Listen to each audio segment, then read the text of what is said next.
I have a genealogy riddle for you. When did your ancestors get a new address but stayed in the same place? I'll give you a hint. It has to do with maps. Give up? Well, the answer is when boundaries change. Suddenly, your ancestor is in a different county, a different state, maybe even a different country. They stayed in the same place, but the boundary changed around them. This is more than just a fun little riddle. It actually has a big impact on your genealogy research. Most of the records that we use in genealogy are based on location. Whether it's vital records like births, marriages, deaths, census records, land records, probate records, we need to know where the people were or where the event occurred in order to track down the related records. The example that I'm going to give is based in the US, but I want you to think about how this concept applies to your research that is outside the US as well. In the United States, the tricky part about boundary changes are county boundaries. Most states didn't become states with all of their counties completely formed. Take Ohio, for instance. Ohio became a state in 1803. By the end of that year, there were 17 counties and one sort of unorganized area. Now, Ohio has 88 counties. As new towns would spring up and populations grew and shifted, new counties would be split off from one or more existing counties. This put the local seat of government much closer to the population, and it also meant that people didn't have to travel 100 miles just to record a deed or a marriage. This is where things get a little bit complicated for us as genealogists.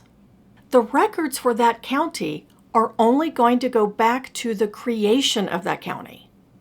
Before that date, any records that the people living in that area were creating are going to be recorded in that parent county.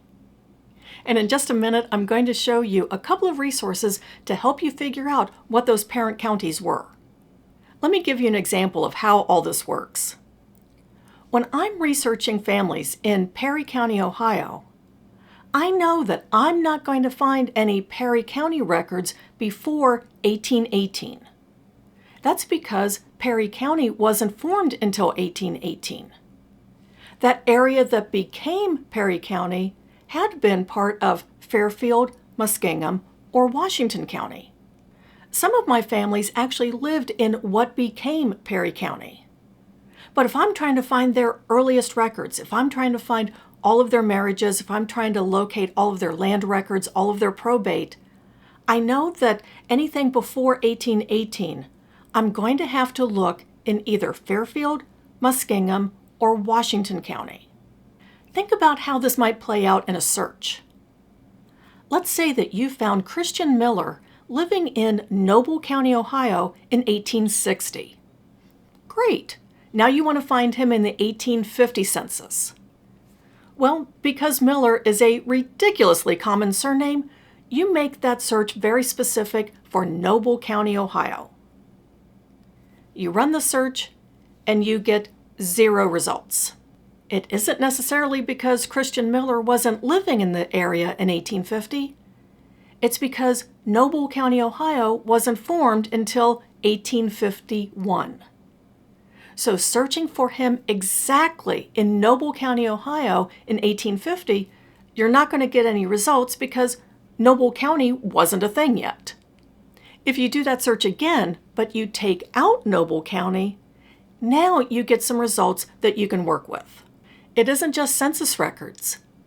Think about the searches that you've done for births or marriages or deaths. Have you had it specific to a location? Have you actually been focusing that search on a location that didn't exist when those events happened? Or have you skimmed through a list of results and thought, well, none of those counties seem familiar, so you didn't really explore those records to see if they were the people that you were looking for? It could be that those records you were looking for were there all the time. It's just in a location that you weren't quite expecting. If this video is giving you something to think about in your genealogy research, go ahead and hit that like button. I sure would appreciate it. Thanks. So how do we know when a county was formed and what those parent counties were? Two resources that I like to use are the Family Search Research Wiki and the Newberry Library's Atlas of Historical County Boundaries. And I'll have links to those down in the description. The Family Search Research Wiki has more than 100,000 articles about genealogy topics and locations from all around the world.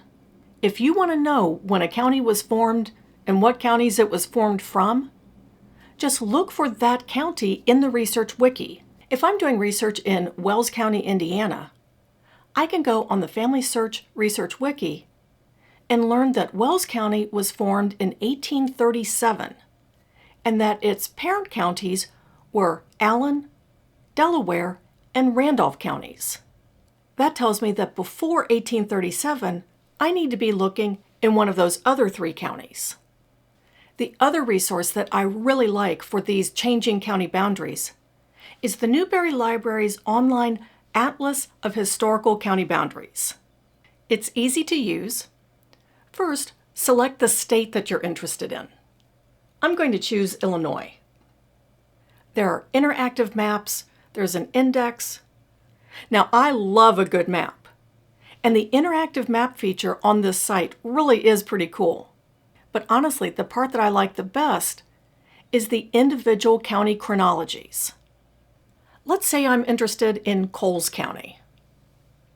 It says that Coles County was formed in 1830 from Clark and Edgar counties. So that tells me those parent counties that I need to be looking at for those earlier records. But we can also see that Coles County lost land in 1843 when Cumberland County was formed. Coles County lost land again in 1859 when Douglas County was formed. So if you have people in Coles County, Illinois, and you lose track of them, maybe it isn't that they moved. Maybe it's that they were in the part of Coles County that became Cumberland or Douglas counties. Understanding more about records and how to track them down will help you make more discoveries in your family tree. In this video here, I have more tips on how you can track down some of those valuable records, so go check that out. Happy researching!